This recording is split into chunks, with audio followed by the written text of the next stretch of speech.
I've been fairly silent about some of this stuff, but man, oh man, I'm so sick of hearing Elle Duncan speak. It's utterly turning into nails on chalkboard.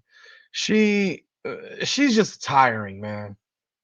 She is tiring, and I swear these women are doing this shit all over again because their goal is to remain relevant and in the news because we keep them there when we talk about their asinine comments.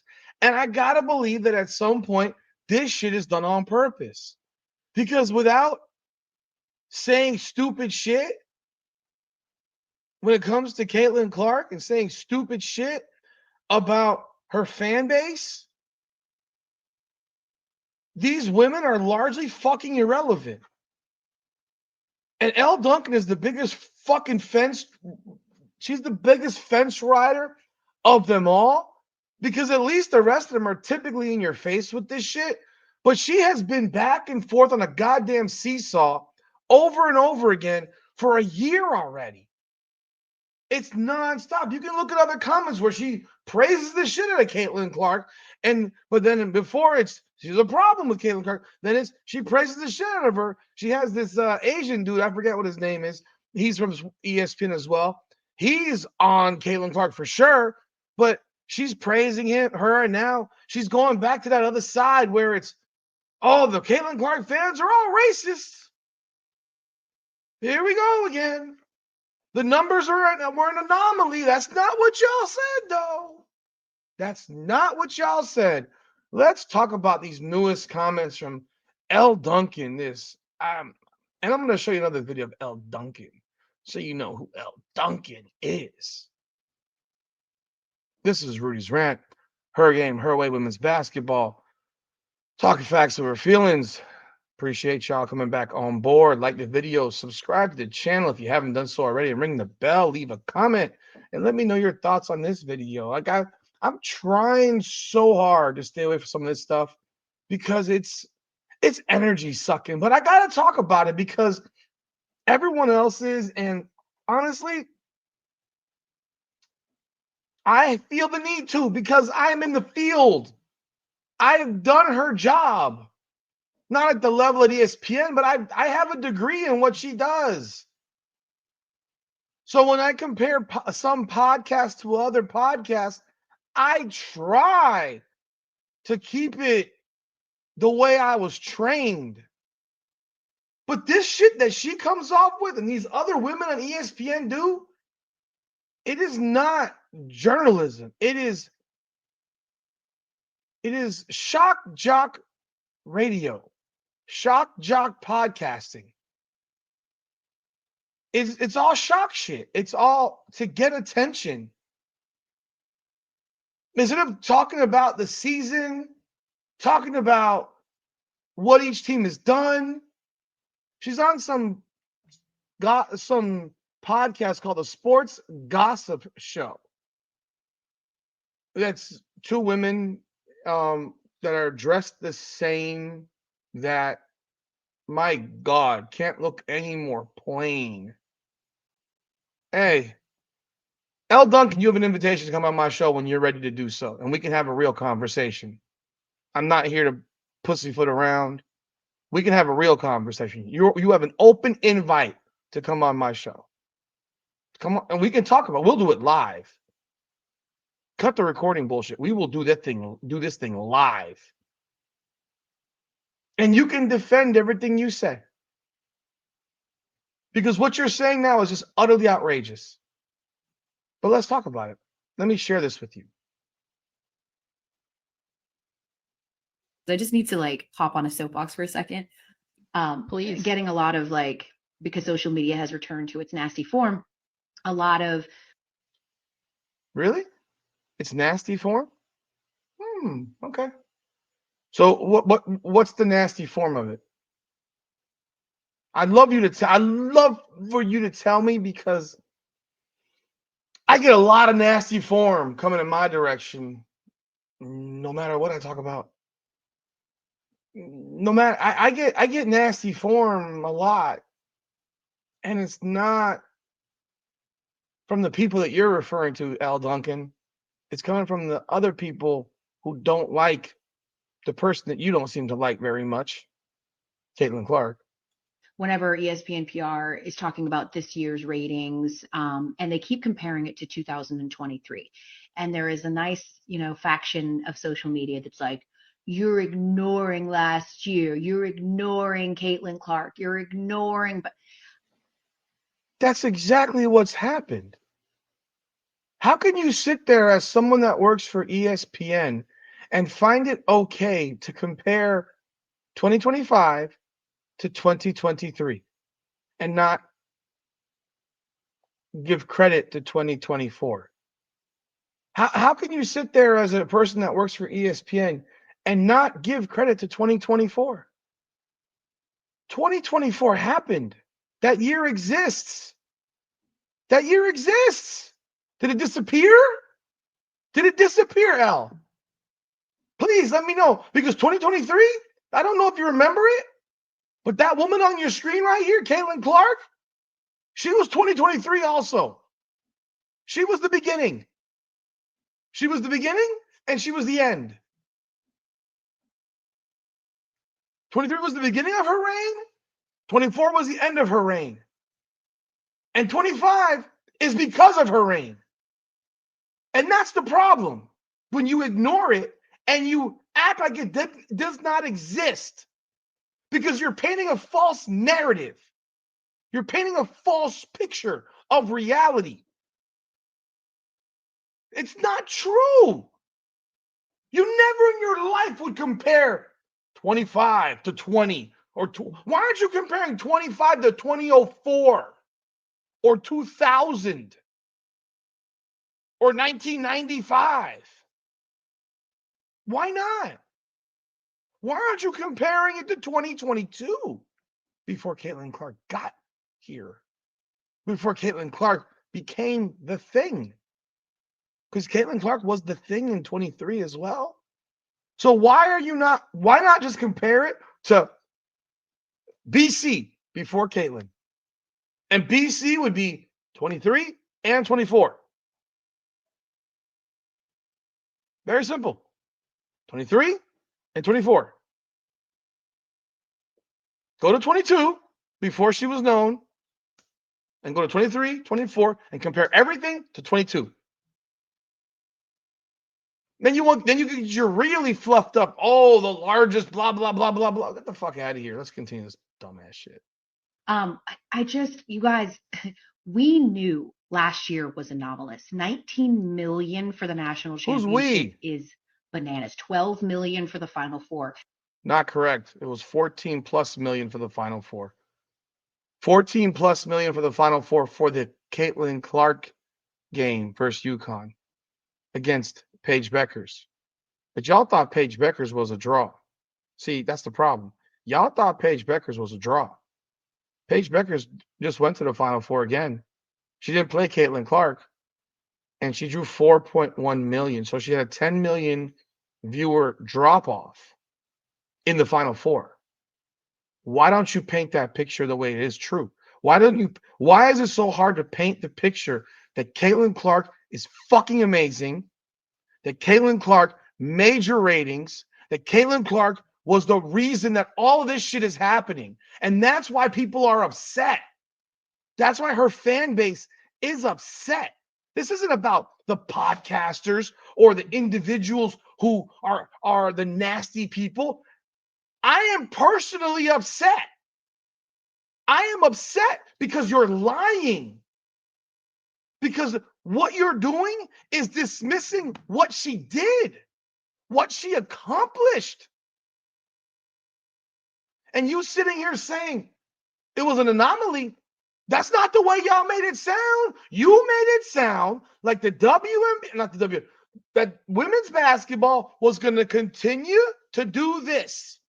And everybody who has any common fucking sense, no matter how hard ESPN tried to push this shit and push these games, we all knew it would not sniff what Caitlin Clark did. And in a lesser version, what Angel Reese did. Caitlin Clark, Paige Beckers did over 14 million. Paige Beckers versus UCLA did 4.1. The two games combined equaled what South Carolina and NC State did last year, which was about 7 million. The Final Four itself did over 21 million viewers to 7.5 this year's Final Four. The national championship did less than half of what Caitlin Clark's game did last year. Less than half. It did less than Caitlin Clark's Final Four game. But then y'all started crying about how the game wasn't on national TV. It wasn't on primetime TV when it was at the exact same time as the game last year and the exact same time as the game the year before that. So it's on the exact same time as Iowa and South Carolina, exact same time as Iowa and LSU. But y'all were crying about how, if it had been on primetime, more people would watch. No, they wouldn't have. No, the fuck they wouldn't have. Literally the night before, Friday night, was primetime TV, and nobody watched this shit comparatively. Stop it. It was not an anomaly in your opinion. Y'all commentary was very steadfast that this wasn't because of Caitlin Clark. This was because women's basketball's loved. No, the fuck it wasn't. It was because of Caitlin Clark. And in fact, the viewership that this tournament got in the Final Four and the national championship was largely because of Caitlin Clark. Because people still watched. Caitlin Clark brought attention to a sport.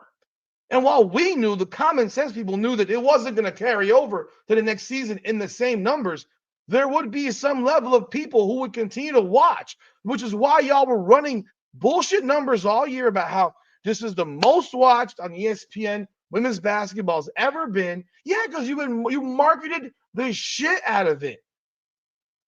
You put games behind NFL football games to try to draw in viewerships, whether it was ESPN, Fox, whatever channel it was, Amazon, Netflix, wherever they played it on. I don't even know where they play anymore. But it was strategically done to maximize viewership.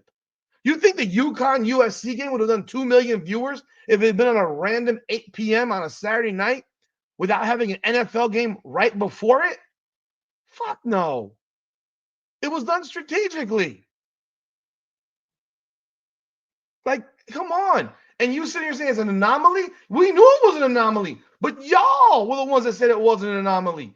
Y'all were the ones that acted like, oh, no. This is the improvement of women's basketball. When the hell it wasn't, it was one player. Is bananas. We had a feeling that it would probably not carry over. Never heard you voice that feeling. I never heard you voice that feeling in a year. Never heard Chinny voice that feeling. Never heard Drea voice it. Never heard Ryan Rucco voice it. Never heard Rebecca Lobo voice it. Never heard anybody on ESPN voice that feeling. Nah, you don't get away with that shit. You never voiced it. So if you had voiced it, see, then that's the acknowledgement that y'all didn't want to give. That's the acknowledgement that y'all refused to give. When you refuse to acknowledge her, Roman Reigns, acknowledge me, it shows me that there's a problem. When you acknowledge her and actually tell people, yo, what she did was unbelievable, and when you attribute it to her, and don't try to attribute it to everybody, attribute it to her because she is the reason. It wasn't because of Paige. Stop. It wasn't because of Dawn Staley. Stop. It was because of Caitlin. And realistically, the LSU's ratings for that game, the 12.2 that they did in the Elite Eight, was because of Caitlin. It was. We all know it. It was. Because the ratings went up without Angel Reese and LSU. We all know what it was. And remember, those numbers were not based on 100% of households. It's based on 2/3 of households. So those numbers were actually lower than what they really were. And the numbers this year were higher than what they would have been last year based on last year's ratings chart in the way they did them. But y'all keep lying about it. And that's why people are pissed. That's why people look at y'all like y'all look at y'all side-eyed like y'all fucking full of crap. And your hating continues. To the next year, because the truth is that Caitlin Clark, Angel Reese, all of these girls are generational. Fuck you. See, there you go. All these girls. No. Angel Reese is not generational. See, you can't even fucking give someone a compliment without including someone else in the compliment, because you don't want to have Black America come after you, a Black woman, with the shit that they're gonna come at you with the name calling that they'll come at you with, because I've gotten the name calling. Just so you know, Elle, I've gotten the name calling. I've been called a racist. I've been called names by certain individuals from that demo, even though my kids look like this, my wife is Black, and I'm in a Black frat. Yeah. You don't want that smoke. So what you do is you give multiple people the compliment. So what? Were they watching because of Cam Brink? What? No. Were they watching because of Camila Cardoso? No. Were they watching for Malaysia Fulwiley or Raven Johnson? No. Were they watching for Flau'jae Johnson? No. They were watching for Caitlin Clark. And no, you had to say Caitlin Clark and Angel Reese and all these girls. Okay.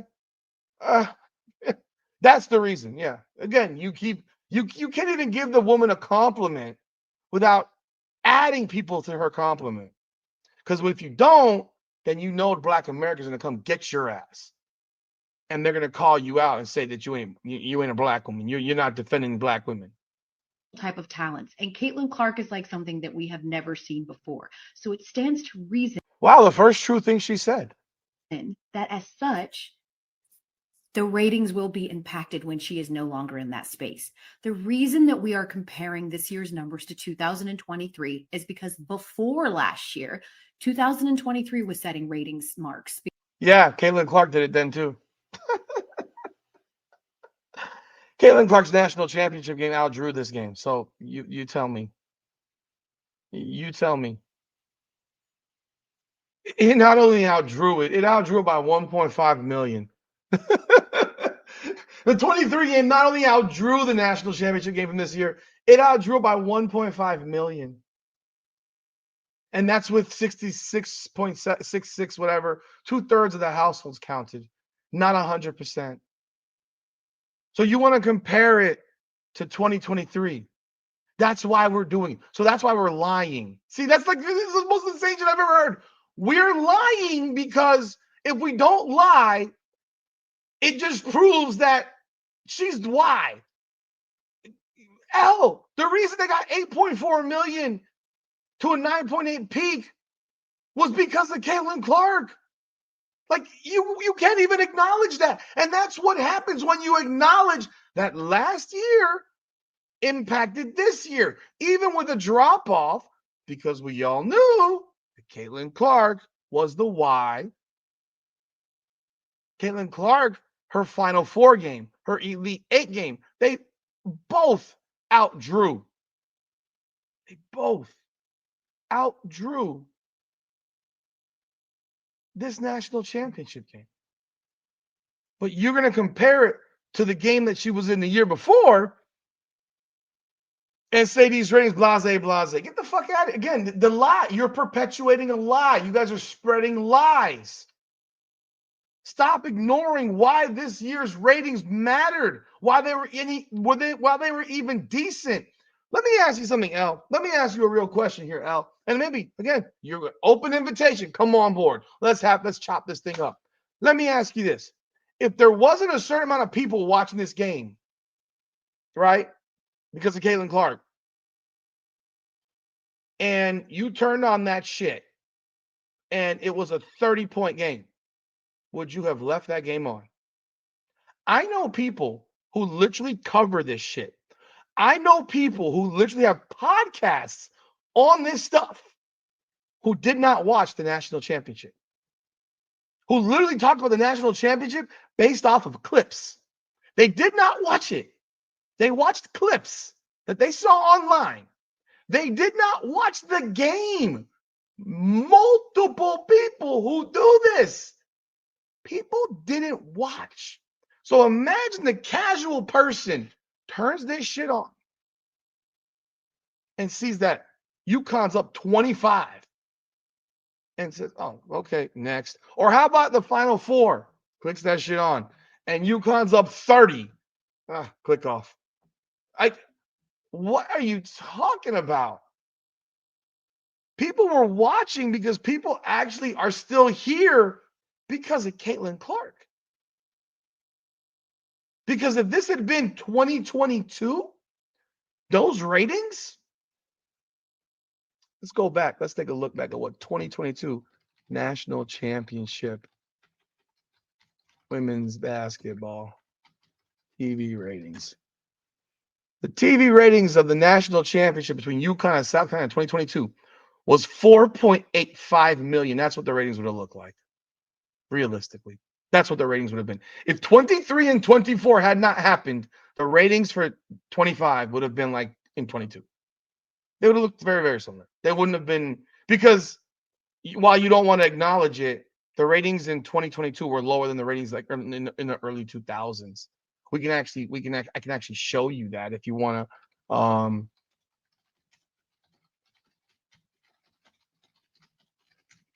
I can actually show this to you if you want. Okay, so we can go back to the year. We can go way back. We can go way back to the year. Let's see here, 4.85 million. This was in 2022. We can go back to the year 1999 when Purdue played Duke, and the ratings were 5.137 million. We can look at the year 2002, UConn versus Oklahoma, 5.681 million. We can look at 2004, UConn, Tennessee, 5.583 million.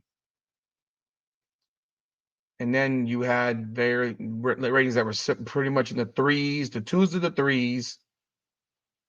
You got a 4.24 in 2012. You got a 4.27 in 2014. You got ratings that are largely in the twos and threes. 4.128 in 21 and 4.85 in 22. And you think that if Caitlin Clark did not exist, that this 2025 number would be different than 4.85? You know who was in the game in 2022? Paige Beckers. Paige Beckers' UConn Huskies were in the national championship thing. Paige Beckers played South Carolina. The same two teams played in that game. I mean, and the game was bad. 64-49. Paige Beckers was on that court. Paige Beckers finished with 14.6 rebounds. You know who else was on that court? AZ Fudd. And so was Aaliyah Edwards. So, Aaliyah Boston was on that floor. Victoria Saxton, Bria Beal, Zaya Cook, Destiny Henderson, Camila Cardoso, Bree Hall.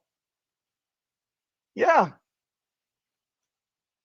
But you're going to sit here with a straight face and try to tell people, try to convince people that this year was because of this year and not because of the last 2 years, including 23, which was because of Caitlin Clark. Nah, yeah. No, these ratings would have looked exactly like 2022's ratings. But you're delusional, like everybody else. on your desk at ESPN. Because it was historic in nature. And so Caitlin's never going to get drafted again, and she's never going to play in the college space again. And so we have to compare the numbers to actually track and measure real growth from 2023, because that tells us, okay, this was not just a blip on the it went down then. It went down then. You're literally compared to real growth, so then you didn't have real growth because the numbers from 23 to 25 in the national championship went down. They went down. Why is this hard to understand? The 23 Final Four, just so you know, the Iowa South Carolina game did $5.632 million. The LSU VOD Tech game did $3.44. The combined number was more than the combined number of this year's Final Four. The Iowa South Carolina game was better than both of y'all games this year. The LSU VOD Tech game, I think, was similar to the first game with South Carolina and Texas. What are you talking about? Like, you can't even acknowledge the truth. The truth is that the numbers went down. So you can't compare. Yeah, you can compare to 20. What's going to happen next year? Show me next year. Juju Watkins ain't playing. There's no superstar on the screen. Who's the newest athlete that y'all are going to faux prop up for fake ratings? Who was the player that y'all going to decide, well, this is our girl this year? This is the girl we're going to make a star inorganically. Who is that going to be? Radar. It was a Caitlin Clark thing. It was last year's class. It wasn't last year's class. It was a Caitlin Clark thing. You see, she keeps doing it. She keeps giving credit to other people. She keeps getting. I turned a 2-minute, 8-second clip into a 30-minute video because she's utterly fucking delusional. I can break down everything that she has said and just destroy it. Destroy it. How in the world is this no, this is one person. Angel Reese can go back to school tomorrow. The ratings will look like 22. Break. It's showing us that it is tracking that these ratings continue to grow and improve. No. Oh my fucking God.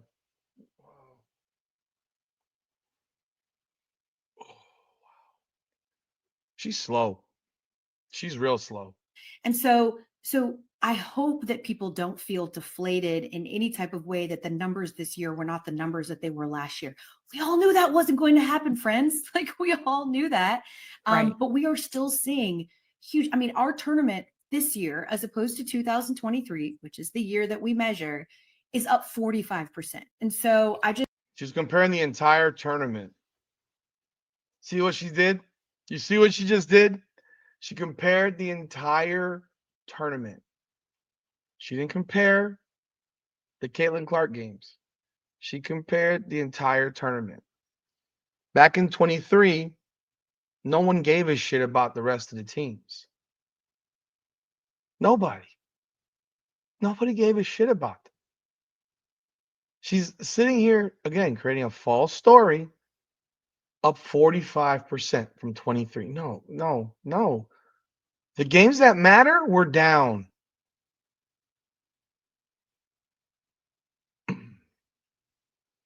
Caitlin Clark created all your numbers. She created all your numbers, the numbers for this year. What's going to happen next year when the numbers next year are 7 million?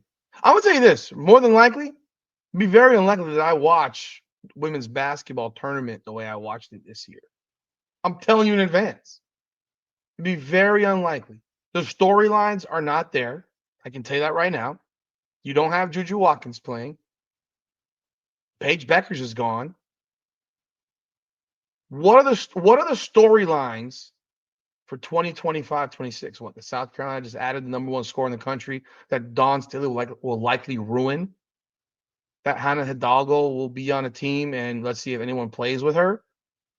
that UConn will be loaded again with the most talent in college basketball, that UCLA will be whatever, that again, what's the storyline going to be? Is there a storyline that anybody right now that's interesting for next season? There was a storyline this year because of Juju Watkins and Paige Beckers and the incessant need of ESPN and Fox and all these networks to create an inorganic megastar, which they couldn't do, no matter how hard they tried. No matter how hard they tried, they could not inorganically create that megastar because she went to the wrong school, and she has and the way that they were going about it was not organic, and it was pressed, and it was contrived, and it was fake. And now she's injured, unfortunately for her, because her coach is a moron and got her hurt. That's the way I'll feel like way forever, and got her injured, and that's why her entire team left, because they didn't fuck with the coach. Bluntly, I know for a fact they didn't like the coach. They still don't like the coach. And now what? Now what? You have no storylines.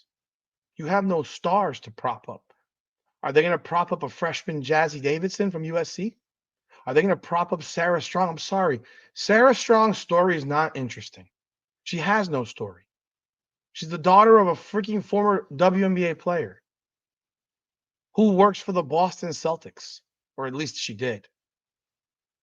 I don't know if Allison Fisher still works for the Celtics or not, but she did. Like, there's no storyline here.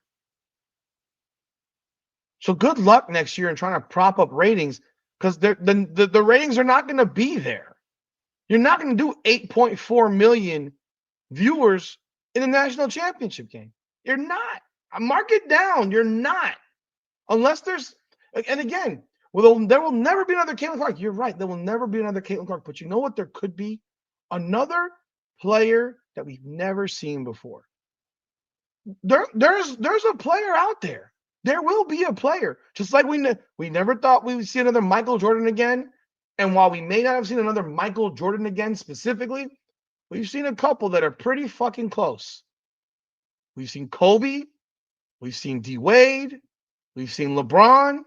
And now we've seen Steph. And we've seen some big-time guys. Steph has changed basketball. He revolutionized basketball. The way the game is played today now, as much as I fucking hate it, is because of Steph. I loved it when it was just Steph. Now that every clown on the planet thinks they can shoot threes from 30 feet out, yeah, I hate it. But when he came, I loved it. And I love Steph Curry. We have not seen that yet from women's basketball. We don't know if we will see it. We don't know when we will see it. But the form of it for women's basketball requires the person to be a monster shooter, because women can't dunk. Not like men. Watching a woman get her palm above the rim for one straight dunk that is boring as hell. When I'm watching Anthony Edwards in a game caught back like this and flushed on somebody's head, it's not the same thing. So what you need from a woman is a crazy passing point guard, shooting guard, who can also freaking shoot like ridiculous from ridiculous range. That's what you need. There will be a player like that. It could happen. You need to go to the right school. Needs to be at the right school with the right demo in terms of fan base, who will make that person a star. More than likely, that will never happen at South Carolina, because Dawn Staley will never let it happen. On the West Coast, because they don't give a shit about basketball or anything in LA. It's gonna have to come from Tennessee, a Midwest school, Ohio State, Indiana, Michigan, Iowa again. It's going to have to come from one of these types of schools that have nothing to fucking do in their city besides that school. Nothing else is in that damn city except for that school. You got no pro sports, so all they got is that. And that player has got to be special. Tennessee's a spot. It could work there. North Carolina, it could happen. Duke, it could happen. It won't happen in South Carolina because Dawn said will never let it happen. But that's where it will happen. But it could. You just can't force it. Just to be able to witness the complete buy-in, to witness like the talent that's on the court, because that's also the thing. You can get the attention, but it's up to the young women on the court to deliver on their promise of great television, and they've done that.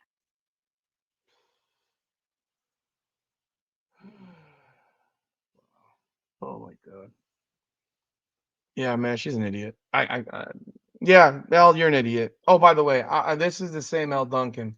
Just to share with you who Elle Duncan is, and um, let's share this with you. This is right off of right off her own fucking page, her own social media.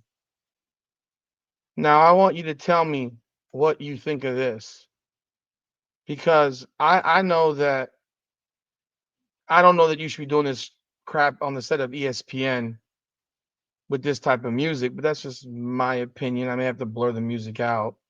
I hope I don't. Let's see here. I may have to blur the music out.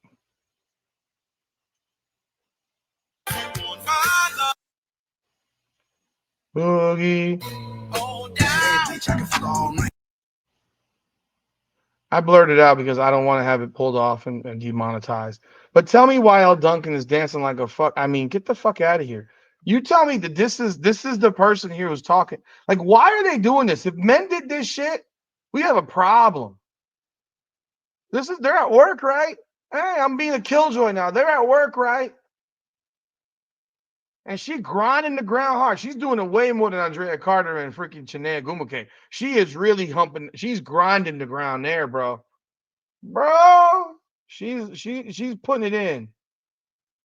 She's putting it in. Hey, but yeah, you know what? She's the one talking about basketball and thinking, talking about like this is who she is. But bro, whatever, man. You have an invite. You're not gonna take it. I know how it rolls. You go on some podcast that no one's ever watched before. That's when it's just gonna glaze you in the whole nine. Like, please. Of course, it's the class, it's Reese, it's everybody else. You cannot give a compliment to this woman without attaching something to it. And it's pathetic. But that's all I got. I want to hear everyone's comment. Leave comments heavy on this video because I went in hard on this one. I want to hear what you have to say because I've said what I gotta say. And I just destroyed what she fucking said. You already know, because that's how I roll. Remember, she is the scheduling conflict, Caitlin Clark. Get your merch on my merch site. Appreciate all y'all. This is Rudy's Rant, Her Game, Her Way Women's Basketball. Come on now.